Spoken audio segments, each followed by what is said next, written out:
Tonight, a suspect in custody and security questions raised as authorities investigate an apparent assassination attempt on Donald Trump. Also, catastrophic flooding continues across parts of Central and Eastern Europe. Germany expands border controls in an effort to curb migrant arrivals. And an Australian first at the Emmys as Hollywood's biggest stars gather in LA. I'm Liz Maddock, this is SBS World News.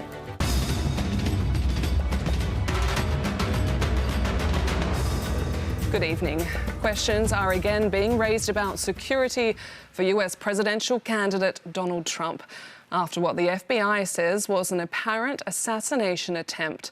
Police are investigating the background of a gunman arrested near a Florida golf course where Mr. Trump was playing. Shots were fired by Secret Service agents protecting the former president.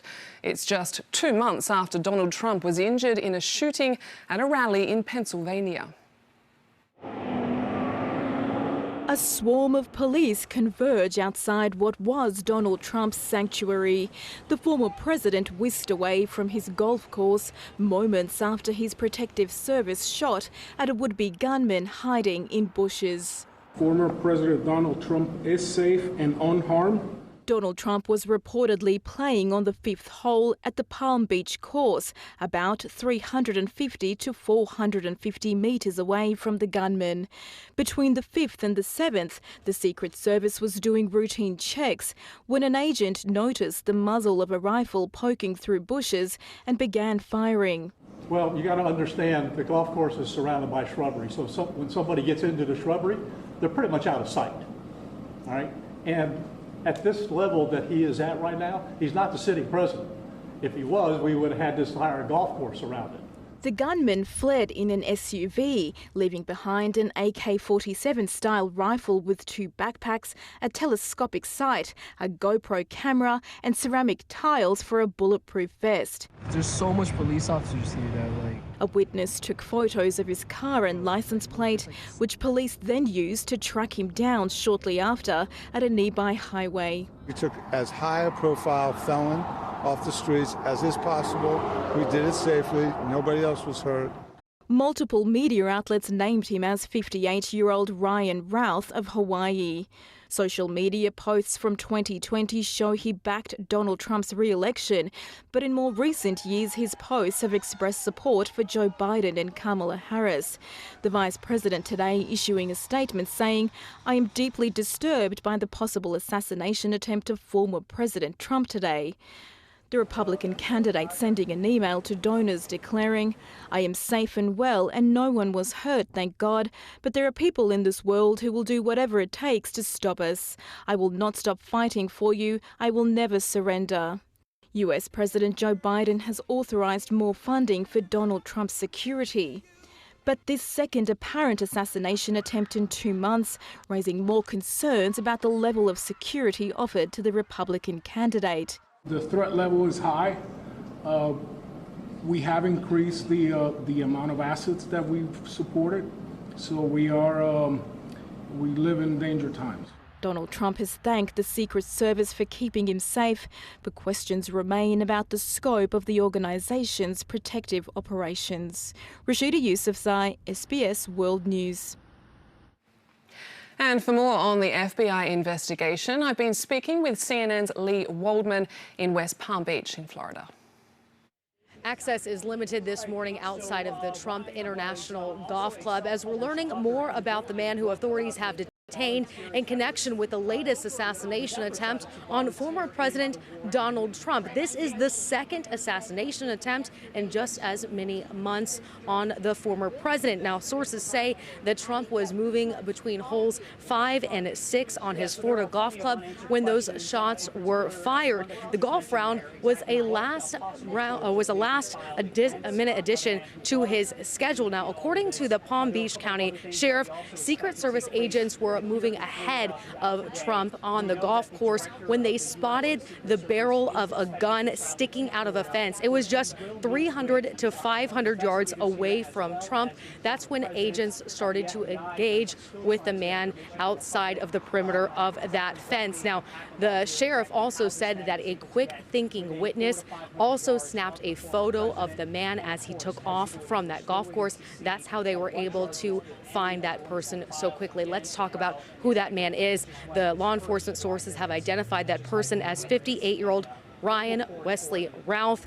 His son issuing a statement calling him a lovely father and says that reports don't sound like the dad that he knows. Now, reports also suggest that Routh has a history with firearms and law enforcement run-ins. He's an active Ukraine supporter and is a Trump critic. Now, law enforcement says that he was found with an AK-47 style rifle as well as a backpack and a GoPro. Right now, it's not clear if he has retained a lawyer. We also know this morning that the acting U.S. Secret Service director is on his way to Florida as a part of this investigation.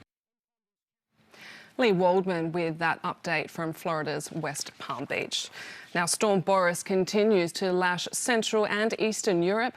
At least 8 people have died, and a disaster has been declared in several countries. Some of the worst rainfall has been in Czechia, where regions have seen around 3 months' rainfall in just 3 days. Romania, the first country able to take stock of the destruction. Am distrus tot, n-am nimic, paturile sunt pline, piernele sunt pline, n-am unde mă culca, nimic. In Czechia, people can only imagine what will be in the wake of this destructive storm. They say they tried in vain to battle against it. Tady třeba u sousedů, jo, tam měla obchod tady na rohu, tam není. Nebo je, ale o kus dál. Včera jsme za 3 hodin čerpali vodu přes sklepa. 7 ráno se vstane a prostě, že to dělá zbytečně úplně. Thousands of homes here have been damaged, with around 260,000 households without power. More than 10,000 people have evacuated, but some haven't heeded the advice. The government warning that resources are stretching thin as they rescue people who refuse to leave their homes. V tom vrtulníku jsou lidé, jsou tam záchranáři, jsou tam policisté a hasiči, jsou tam lidé, kteří přísahali na to, že nasadí svůj život za ostatní. Evacuations have also taken place in Poland, where the floodwater has destroyed historic towns, collapsing bridges and bursting dams. Poland, like Austria, has declared a state of natural disaster in several regions. As Storm Boris moves across the continent, its impact moves with it. Romania, so far the worst hit, now has moderate flood advisory warnings for the most part. Conditions are also improving in Slovakia, Poland and Germany, but small pockets there still have top-level red warnings. In Austria, extreme flood weather is predicted for much of the country, and in Czechia, similar warnings are even more widespread. Even where rain is no longer falling, already full rivers continue to rise. There are concerns Hungary's capital Budapest will be the next to flood, as that water converges in the Danube. Michal Oskanal, SBS World News. Typhoon Binka has made landfall in Shanghai, becoming the most powerful tropical cyclone to directly hit the Chinese financial hub in more than 70 years. Binka landed in the city of nearly 25 million people around 7:30 a.m. local time, bringing wind speeds of more than 150 kilometres an hour. Nearly 1,500 flights and hundreds of trains have been cancelled, disrupting the travel plans of many on the move for the Mid-Autumn Festival holiday. Now, stricter controls on Germany's northern border have taken effect. Checks will apply at land borders with France, Belgium, Luxembourg, the Netherlands and Denmark for an initial 6-month period. The move marks a further setback to free movement within the European Union. It's part of a series of measures Germany has taken to toughen its stance on irregular migration, following a surge in arrivals and a rise in support for far-right and conservative political parties. Former BBC News presenter Hugh Edwards has been given a suspended sentence for having indecent images of children. At a London court, Edwards was sentenced to 6 months imprisonment, suspended for 2 years, with a requirement to complete a sex offender program. In July, Edwards admitted to having 41 indecent images, which were sent to him on WhatsApp. Edwards' lawyer told the court he is profoundly sorry and recognises the repugnant nature of the images. And coming up in SBS Late News, Australia announces further sanctions against Iran on the anniversary of Mahsa Amini's death.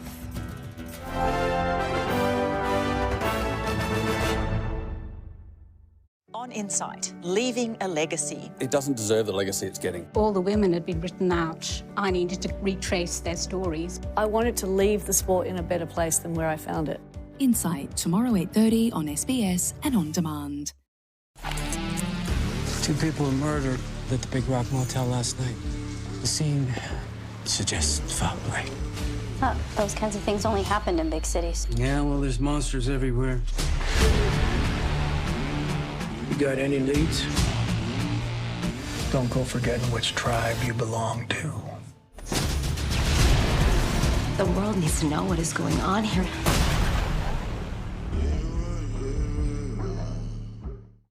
Right now, when you take out a home loan with ANZ, you could save with a discounted home loan rate. Awesome. But what are you doing here? Making an ANZ home loan ad. Cool. That explains the film crew. Could you save today? Search ANZ Home Loans. In the Mitsubishi Good To Go Spring Sale, ABN holders drive away all new Trident GSR from $64,990 and Trident GLX from $42,990. Plus 3 years free servicing across the Trident range. Elders Insurance knows your business and your local area, so we understand your replacement needs and what can't be replaced. Elders Insurance. Our expertise is here. Right now, when you take out a home loan with ANZ, you could save with a discounted home loan rate. Awesome. But what are you doing here? Making an ANZ home loan ad. Cool. That explains the film crew. Could you save today? Search ANZ Home Loans. He's killed girls. Several girls. And he'll kill again tonight. Based on the hit Nordic series, Face to Face. Tell me your fantasy. Suspect. Stream free on SBS On Demand. Hi, I'm Sean McAuliffe. And I'm embarking on a journey like no other. Oh, God. Oh, mate. Okay, let's go. Forward. Oh. Each week, I'll be whisking a comedian away on an epic odyssey. I'm excited. Great. With me as their expert guide. I mean, really, what could possibly go wrong? Sean McAuliffe's Origin Odyssey starts 24th of September on SBS and on demand.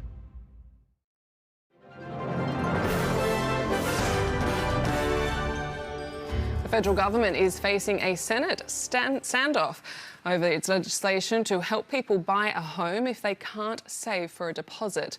The Prime Minister is challenging the Greens and the opposition to reconsider their position. But without further concessions, it faces looming defeat.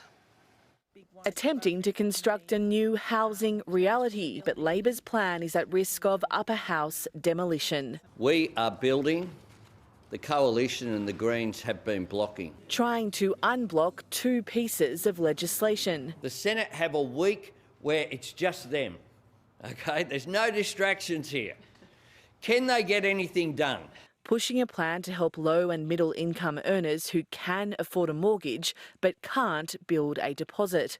Unlocking taxpayer funded equity, 30% for existing homes, 40% for new houses, limited to 10,000 applicants a year who earn less than 90,000 as a single or 120,000 as a couple. The government comes in as the bank of mum and dad and supports workers who would never have a chance of home ownership otherwise. The government can't rely on the opposition. These 2 bills that are before the Senate today aren't going to make a whit of difference to the number of people that own their own home. And the Greens are holding out. The reality is their scheme has failed in New South Wales. It will deny 99.8% of renters any access to the scheme, and for them it will drive up house prices. We don't expect the scheme to have much of an impact on house prices at all. That's because it is only 10,000 places. That's why the scheme is so small. The other bill stymied in the Senate is the Build to Rent scheme that gives tax concessions to developers to stimulate supply with 10% for affordable housing. The Greens would like a cap on rent increases, more investment on public housing and phasing out those tax handouts. I think there's a way we can find a position in the middle. They need to get out of the way and stop coming up with excuses and start voting for solutions. The government has managed to pass the Housing Australia Future Fund, announcing the first instalment today. More than 13,700 social and affordable homes, split into public housing, cheaper housing, and a portion for families escaping domestic violence and older women facing homelessness. The Greens held out on the Future Fund and managed to get billions in extra concessions, again holding out to extract maximum political capital. At the same time, the latest polls suggest Labor is under increasing pressure from the right as well. A new opinion poll showing the coalition leading Labor 52 to 48, on the trend of 4.1% swing to the coalition since the last election. Such a result putting minority Dutton government in contention. The national housing crisis caught up in a political impasse. Anna Henderson, SBS World News. A court in Victoria has been told the driver accused of causing a deadly pub crash in Daylesford last year looked awful moments after the incident. 66-year-old William Herbert Swale appeared in the Ballarat Magistrates Court for the start of a committal hearing. He was charged in December last year after allegedly crashing into the outdoor beer garden at the Royal Daylesford Hotel in country Victoria the month prior. 5 people were killed and several others injured. Swale's lawyer says his client suffered a severe hypoglycemic attack at the time of the accident. The Australian Federal Police say an employee will face the ACT Magistrates Court after being charged with secrecy-related offences. The employee has been suspended from duty while the charges are assessed. The AFP says it's committed to transparency, but no further details will be released. The federal government has used the second anniversary of Mahsa Amini's death to announce further targeted sanctions and travel bans on 5 Iranians. They include senior security and law enforcement officials who the government says have been complicit in the repression of protests in Iran. 22-year-old Mahsa Amini was from Iran's Kurdish minority. She was arrested by so-called morality police for allegedly wearing her hijab improperly. Her death sparked the nationwide Woman, Life, Freedom movement. Niv Sarola Dabiwi from SBS Persian reports. These are some of Mahsa Jina Amini's final moments in a morality classroom in Iran. Authorities claim she suffered from an underlying health condition, but eyewitnesses say she was beaten while inside a police van and slipped into a coma. We found on an analysis of the medical documentation that we were able to obtain that there was significant injuries to her body, and we did make a finding that she had died unlawfully. Her death saw thousands take to the streets in solidarity, chanting Zan Zendegi Azadi, sparking the Women, Life, Freedom movement.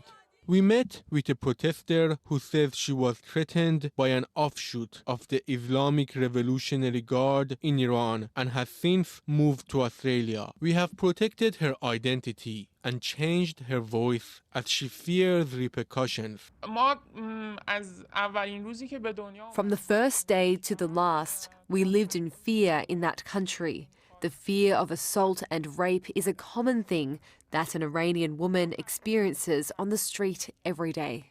She says while protesting, she was threatened at gunpoint to cover her head. I am worried about my friends. Iranian girls are fighting the system every day. Mahsa was a human being for me, like many of us who had the same experience. More than a symbol. Mahsa was not killed alone. We were all killed with Mahsa Amini. Since the Zan Zindagi Azadi uprising, at least 537 protesters have been killed and more than 19,000 arrested. According to Amnesty International, executions in Iran are increasing. Last year, recording at least 853, the highest number in 8 years. The level of repression remains very high. We're seeing two things primarily. One is the rearrest of protesters who were previously arrested and freed. And the other thing that we're seeing is the arrest of family members of people who have died in protests previously and who are now demanding accountability. But activists say they won't give up. All this made us realise that we have nothing to lose. Maybe our next generation can have a better life. This was the main reason why we went to the street. The memory of Mahsa Jina Amini, sustaining the fight for freedom and justice. Niv Sardul-Odabai, SBS World News. 33 people have been injured after a Russian aerial bomb hit an apartment building in Kharkiv. The city's mayor says the guided bomb hit the 10th floor of the building, with the fire spreading across 4 levels. 12 other buildings were also damaged. Further south, 2 people died in a missile strike on the Black Sea port city of Odessa. Meanwhile, in Russia, at least 8 people have been wounded, 1 critically, by shelling in Belgorod. Dozens of residential buildings and vehicles were damaged in the strike, which has been blamed on Ukraine.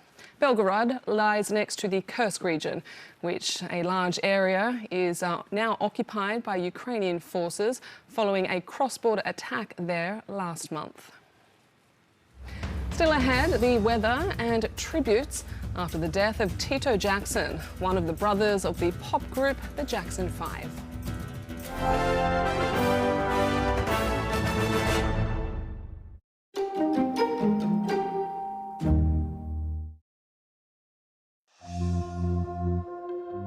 I want love. Big love. Dear Dr. Agarwal, you have been accepted to the Royal Southern Hospital, Australia. I know you have to do this. You make a mistake, you get sent home. Shri, I can't do this here alone.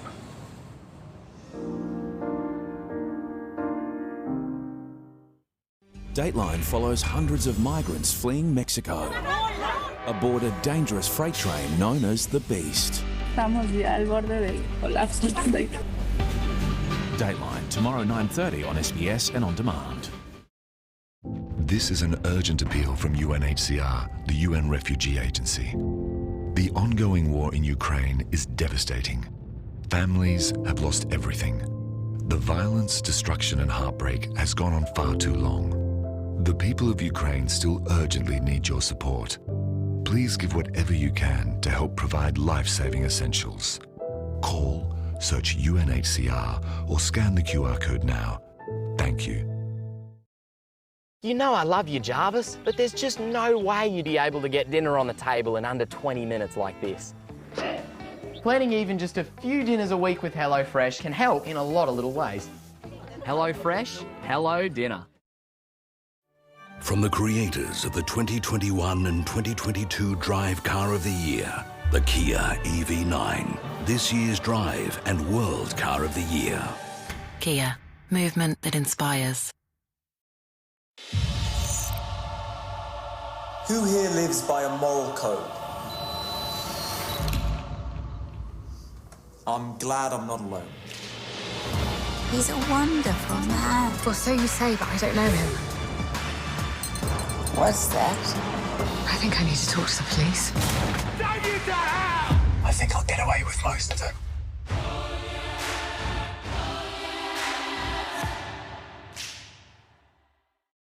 Oh, my goodness. This was once like a bustling gold rush town. You never know what you're going to get in the mountains. Historic, heroic, and it happened here. Great Australian Walks, Thursday 7:30 on SBS and on demand.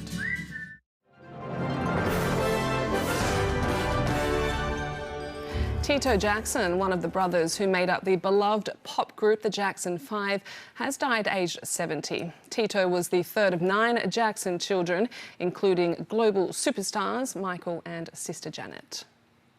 We're very tight, you know, and tighter than people know. You know, we're brothers and sisters, and we have the same blood running through our veins, and we always have been near each other. The Jackson 5 was inducted into the Rock and Roll Hall of Fame in 1997, producing several #1 hits in the 1970s, including ABC, I Want You Back and I'll Be There. To the weather forecast now. In the major centres, Brisbane will be partly cloudy, sunny for Sydney.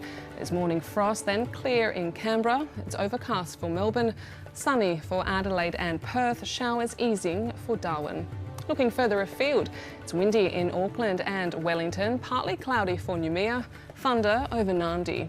In Southeast Asia, a shower or two for Port Moresby, cloudy for Jakarta, thunder in Singapore and Kuala Lumpur. Further north, showers expected in Hong Kong. It's cloudy in Taipei and Seoul, an overcast day for Tokyo. Heading west, partly cloudy for Jerusalem, clear and warm in Baghdad. Overcast in Islamabad and drizzle for Mumbai. To Europe, cloudy in Stockholm. Clear skies over Dublin, clouds about in London. Sunny in Warsaw and Budapest, rain for Rome, fine in Athens. In Africa, sunny in Cairo, rain in Addis Ababa, partly cloudy for Nairobi and Casablanca. In South America, there's thunder for Caracas, rain for Rio de Janeiro, sunny in Santiago, partly cloudy for Lima. And for North America, showers across Vancouver and New York, thunder for Denver, rain in Mexico, and showers for Honolulu. The 76th annual Emmy Awards for television broke records in LA overnight.